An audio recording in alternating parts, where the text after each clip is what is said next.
America ने यह सोचकर ईरान पर युद्ध किया था कि वहां की रिजीम हटा देंगे, अपने मनमर्जी का नेता बना देंगे। यहां उल्टा हो गया। ईरान में जो सत्ता में है उसके लिए तो गजब का सपोर्ट बढ़ गया। वो कमजोर होने की जगह मजबूत हो गए। ये तस्वीरें देखिए, अमेरिकी हमले में मारे गए ईरान के कमांडरों की अंतिम यात्रा निकल गई।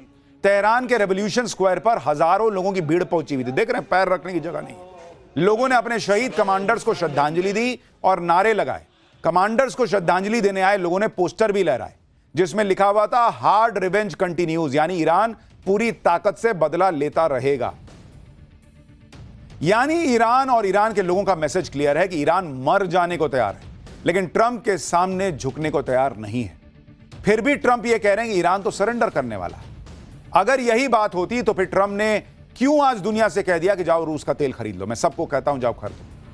जिस रूस के तेल के लिए ट्रंप दुनिया से लड़ गए कि रूस का तेल ना खरीदो, आज ईरान युद्ध ने ट्रंप के सामने ऐसी नौबत ला दी जिसमें ट्रंप खुद कह रहे हैं कि जाओ रूस का तेल खरीद लो जितना खरीदना है। आप देखिए कि अमेरिका ने रूस से कच्चा तेल खरीदने में छूट दे दी है। यह छूट उन सभी देशों के लिए है जो रूस से कच्चा तेल खरीदना चाहते हैं। इसके तहत समुद्र में जो रशियन ऑयल जहाजों पर लदा है उसे खरीदा जा सकता है। रूस से तेल खरीद पर 11 अप्रैल तक छूट लागू रहेगी। अब अगर ट्रंप दावा कर रहे हैं कि ईरान को वो हरा चुके, तो रूस के कच्चे तेल पे छूट क्यों दिए भाई ईरान को हरा दिए, ईरान अब न तब सरेंडर करने वाला है, तो स्ट्रेट ऑफ हॉर्मुज तो आप कभी भी खुलवा लोगे। स्ट्रेट ऑफ हॉर्मुज खुल जाएगा, तेल की कीमत कम हो जाएगी। तो क्यों दुनिया से कह रहे हो जाओ रूस का तेल खरीदो, जो दुनिया से कह रहे थे कि मत खरीदना। अमेरिका का, ट्रंप का रूस का तेल खरीदने की इजाजत देना बता रहा है कि यह युद्ध अभी खत्म नहीं होने वाला। इसी रशियन क्रूड ऑयल को लेकर ट्रंप ने कितना बवाल किया था बॉस। रूस से तेल खरीदने वाले भारत पर आरोप लगा दिया था कि भारत रूस से तेल खरीद के यूक्रेन युद्ध को स्पॉन्सर कर रहा है। अब रशियन क्रूड ऑयल पर प्रतिबंध हटाकर ट्रंप किसका युद्ध स्पॉन्सर कर रहे हैं? ट्रंप ने तो रूस का उल्टा जबरदस्त फायदा करा दिया बॉस। आप देखिए, इतना हाहाकार मचा है तो रूस से तेल खरीदने के लिए जो है वो लोग लाइन में लगे हुए हैं और रूस पे पैसा बरस रहा है। ईरान युद्ध के बाद अगर आप देखेंगे, रूस का फायदा देखिए कितना ज्यादा हो गया ट्रंप के इस सनक की वजह से। पिछले 14 दिन में अगर आप देखेंगे, रूस की जो कमाई हुई है वो हुई है 63,600 करोड़ की कमाई हुई है रूस को, सिर्फ तेल बेच के बॉस। और इसके अलावा तेल के दाम बढ़ने से रूस का फायदा 1400 करोड़ पर डे का हो रहा है, पर डे। अब आप सोचिए, तो डोनाल्ड ट्रंप को पता ही नहीं है भाई करना क्या है, ये वाला हिसाब लग रहा है। ट्रंप को ईरान युद्ध से कुछ भी हासिल नहीं हो रहा, उल्टे वो अपने दुश्मन रूस और चीन का फायदा करा रहे हैं। लेकिन ट्रंप चाहकर भी ईरान युद्ध से निकल नहीं पा रहे। भले ही उनके दुश्मनों को फायदा हो रहा है, भले ही उनका खुद का नुकसान हो रहा है। ईरान युद्ध में अमेरिका को एक और बड़ा झटका लगा। इराक में अमेरिकी वायुसेना का KC-135 प्लेन क्रैश हो गया। इस घटना में प्लेन में सवार 4 अमेरिकी सैनिकों की मौत हो गई। अब तक इस युद्ध में अमेरिका के 10 सैनिक मारे जा चुके हैं। ईरान का समर्थन करने वाले इराक रेजिस्टेंस फ्रंट के लड़ाकों ने अमेरिकी विमान को मार गिराने का दावा किया है। हालांकि अमेरिकी सेना ने इसे एक हादसा बताया है। अमेरिकी सेना का KC-135 बोइंग कंपनी का बनाया रिफ्यूलिंग प्लेन है, जो वॉर जोन में उड़ रहे फाइटर जेट्स और दूसरे एयरक्राफ्ट्स में हवा में ही फ्यूल भरता है। इसलिए लंबी दूरी के मिशन के लिए KC-135 को काफी अहम माना जाता है। वैसे तो इस प्लेन में 37 सैनिक बैठ सकते हैं, लेकिन आमतौर पर इस प्लेन में 3 क्रू मेंबर रहते हैं, एक पायलट, एक को पायलट और एक क्रू मेंबर एयरक्राफ्ट्स में फ्यूल भरने के लिए। इसमें इस्तेमाल होने वाले बूम को ऑपरेट करता है। यह प्लेन एक बार में 90,000 लीटर फ्यूल लेकर उड़ान भर सकता है। KC-135 पिछले 70 सालों से अमेरिकी वायुसेना में ऑपरेशनल है। KC-135 वेस्ट ईरान के साथ युद्ध शुरू होने के बाद गिरने वाला अमेरिका का चौथा प्लेन बन गया है। इससे पहले कुवैत में अमेरिका के 3 F-15 फाइटर जेट गिर चुके हैं। अमेरिका के प्लेन गिर रहे हैं, उसे नुकसान हो रहा है। अब डोनाल्ड ट्रंप दुनिया को नहीं बता रहे कि 4 गिर गए, 5 गिर गए, 10 गिर गए, 11 गिर गए। भारत पाक युद्ध का तो बड़ा बताते थे भाई साहब, आप हर दिन बढ़ा के बताते थे कि नहीं 6, न 8, न 4, न 10, न 15। आप बताइए अपने कितने गिर गए। ट्रंप तो अपनी ही दुनिया में है। इसी बीच ईरान ने एक और बड़ा दावा कर दिया। ईरान ने कहा है कि उसने ओमान सागर के पास तैनात अमेरिकी वॉरशिप USS अब्राहम लिंकन को मिसाइल और ड्रोन के हमले से बड़ा नुकसान पहुंचाया है। ईरानी सेना ने यह भी दावा किया है कि हमले में हुए नुकसान की वजह से यूएसएस अब्राहम लिंकन अपनी तैनाती वाली जगह से हटने को मजबूर हो गया। ईरान का दावा है कि यूएसएस अब्राहम लिंकन पर हमले के लिए उसने एडवांस्ड बैलिस्टिक मिसाइल और एडवांस्ड ड्रोन का इस्तेमाल किया और ईरान की समुद्री सीमा से करीब 340 किलोमीटर दूर तैनात अमेरिकी वॉरशिप पर सटीक निशाना लगाया। ईरानी सेना का यह भी दावा है कि हमले में हुए नुकसान के बाद यूएसएस अब्राहम लिंकन ईरान के खिलाफ नए ऑपरेशन को अंजाम देने लायक नहीं रह गया है, इसलिए स्ट्राइक ग्रुप को तेजी से उसके इलाके से पीछे हटना पड़ा। हालांकि अमेरिका ने यूएसएस अब्राहम लिंकन पर हमले की कोशिश नाकाम रहने की बात कही है। जिस तरह ट्रंप जीत का दावा कर रहे हैं, उससे सवाल यह भी उठ रहा है कि अमेरिका इतनी बड़ी ताकत है तो क्यों स्ट्रेट ऑफ हॉर्मुज खुलवा नहीं देता। जब स्ट्रेट ऑफ हॉर्मुज की बात आई तो अमेरिका ने हाथ खड़े कर दिए। अमेरिका के रक्षा मंत्री और सेना प्रमुख ने आज कहा कि स्ट्रेट ऑफ हॉर्मुज में अभी भी ईरान के पास जहाजों पर हमला करने की क्षमता है। अमेरिकी फोर्सेज ईरान की माइन लेइंग कैपेबिलिटी को टारगेट कर रही हैं। स्ट्रेट ऑफ हॉर्मुज में हालात तेजी से बदल रहे हैं। यह अभी भी सामरिक रूप से बहुत कॉम्प्लेक्स है। अगर जरूरत पड़ी तो अमेरिकी सेना हॉर्मुज में शिपिंग को सुरक्षा देगी और स्कॉट करेगी। अरे भाई, यही तो जरूरत का समय है, करो ना जहाजों को स्कॉट, दो सुरक्षा। मुहूर्त देख रहे हो, क्या सोच के बैठे हुए हो कि नहीं हम देंगे? कब दोगे? अमेरिका इसमें हाथ खड़े कर रहा है। आज तो गजब ही हो गया, जब अमेरिका के रक्षा मंत्री से पूछा गया कि स्ट्रेट ऑफ हॉर्मुज क्यों नहीं खुलवा रहे हैं, तो कह रहे हैं कि स्ट्रेट ऑफ हॉर्मुज तो खुल जाता है, लेकिन ईरान जहाजों पर गोलियां चला रहा है। तो गोली नहीं चलाएगा तो वहां पे फूल बरसाएगा। सुनिए जरा भाई साहब क्या कह रहे हैं। The only thing prohibiting transit in the Straits right now is Iran shooting at shipping. It is open for transit should Iran not do that. सोचिए कैसी बेसिर पैर की बातें अमेरिका के रक्षा मंत्री कह रहे हैं कि अगर ईरान गोलियां ना चलाए तो स्ट्रेट ऑफ हॉर्मुज खुल जाएगा। हां, हमको तो पता ही नहीं था। यह भी कोई कहने वाली बात है जी कि ईरान गोलियां चला रहा है इसलिए बंद है। जब अमेरिका बार बार मिट्टी में मिला देने की धमकी दे रहा है तो ईरान से जो हो रहा है वो कर रहा है।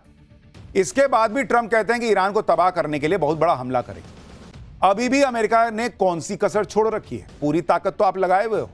अभी तक अमेरिका ने ईरान युद्ध में 20 से ज्यादा वेपन सिस्टम यूज किए हैं। भाई, थार्ड और हिमार्स जैसे मिसाइल सिस्टम का प्रयोग किया।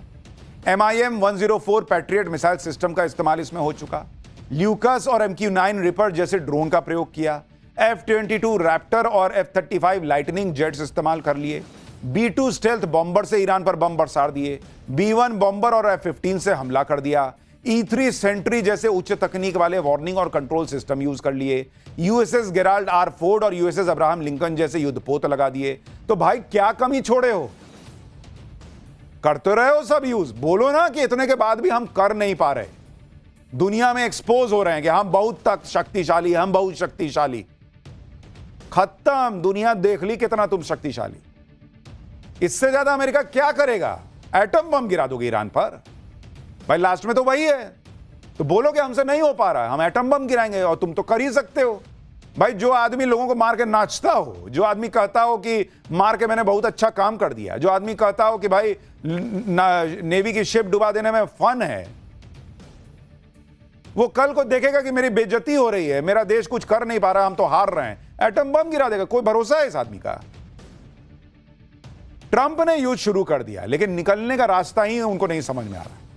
कहा जा रहा है कि ईरान युद्ध आउट ऑफ कंट्रोल हो सकता है। अमेरिका के पूर्व विदेश मंत्री जॉन केरी, सुनिए क्या कह रहे हैं। You say it's one of the worst crises in decades? I would. I think it is because it has the potential of getting even more out of control. I mean, I think if people have a feeling that आप ये भी देखिए कि युद्ध में रूस Iran की मदद कर रहा है। उधर चीन भी तैयार बैठा है। चीन अगर इस युद्ध में घुस गया तो ट्रंप की हालत खराब हो जाएगी। इसी वजह से यह कहा जा रहा है कि युद्ध आउट ऑफ कंट्रोल हो सकता है। आप देखिए कि आज ही चीन ने ईरान के स्कूल में अमेरिकी हमले की निंदा की और इस हमले में 160 से ज्यादा बच्चियां मारी गई थी। चीन ने कहा कि आम लोगों को निशाना बनाना गलत है, यह अंतर्राष्ट्रीय कानूनों का खुला उल्लंघन है। चीन ने मृतक बच्चियों के परिवारों की मदद के लिए $2 लाख देने का ऐलान किया है।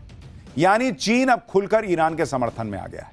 अमेरिका फंसा हुआ है और इस सब के बीच सबसे ज्यादा हम भारतीय फंसे हुए हैं, क्योंकि हम दुनिया की सबसे तेजी से बढ़ती इकोनॉमी है बॉस, दुनिया की सबसे तेजी से बढ़ती इकोनॉमी।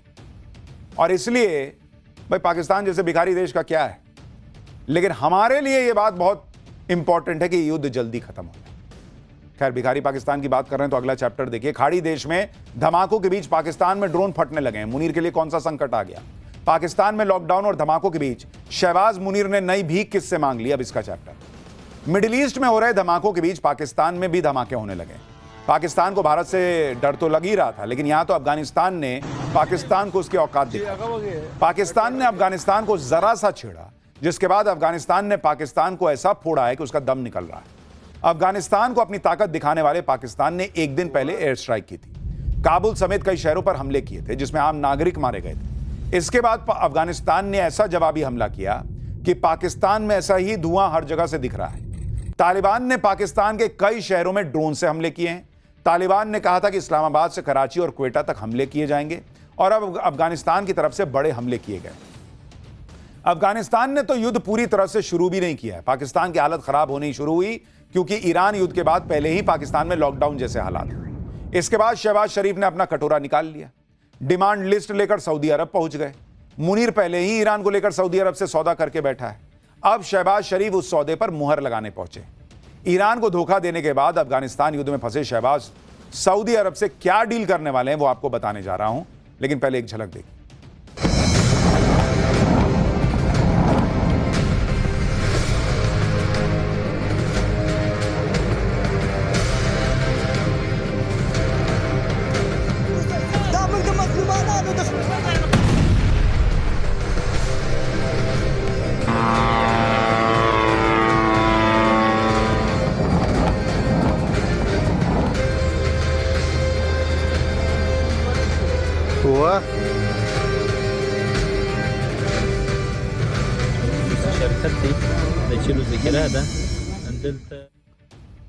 पाकिस्तान ने कुछ दिन पहले अफगानिस्तान को ओपन वॉर की धमकी तो दी, लेकिन धमाकेदार युद्ध की शुरुआत अफगानिस्तान ने कर दी। आज अफगानिस्तान ने पाकिस्तान को अंदर घुसकर मारा है। कई जगह मिलिट्री बेस तबाह हुए हैं, कई जगह ड्रोन से हमला किया गया। अफगानिस्तान ने आज सबसे बड़ा हमला पाकिस्तान के खैबर पख्तूनख्वा में किया, जहां कोहाट मिलिट्री बेस को निशाना बनाया गया। अफगानिस्तान की स्ट्राइक के बाद पाकिस्तानी सेना के स्ट्रेटेजिक सेंटर्स आग की लपटें और धुआं उठता हुआ। अफगानिस्तान के अटैक के बाद पूरे इलाके में हड़कंप मच गया। पाकिस्तान ने कोहाट में एक किले में बेस बना रखा है, जहां भारी मात्रा में गोला बारूद डंप है। इस बेस का इस्तेमाल डूरंड लाइन पर हथियार पहुंचाने और ऑपरेशनल मदद पहुंचाने के लिए किया जाता था। अफगानिस्तान ने आज सिर्फ एक जगह अटैक नहीं किया, बल्कि अफगानिस्तान के ड्रोन डूरंड लाइन पार करके पाकिस्तान के कई मिलिट्री बेस पर गिरे, जिसका वीडियो अफगानिस्तान की सेना ने खुद जारी किया। कोहाट में पाकिस्तान की सेना को सबसे ज्यादा नुकसान होने की खबर है। पाकिस्तान के मिलिट्री बेस पर हमले के तुरंत बाद इलाके में रेड अलर्ट जारी कर दिया गया। अफगानिस्तान और हमले के डर से बाजारों को जबरन बंद करवाया गया। पूरे इलाके में चप्पे चप्पे पर पुलिस तैनात है।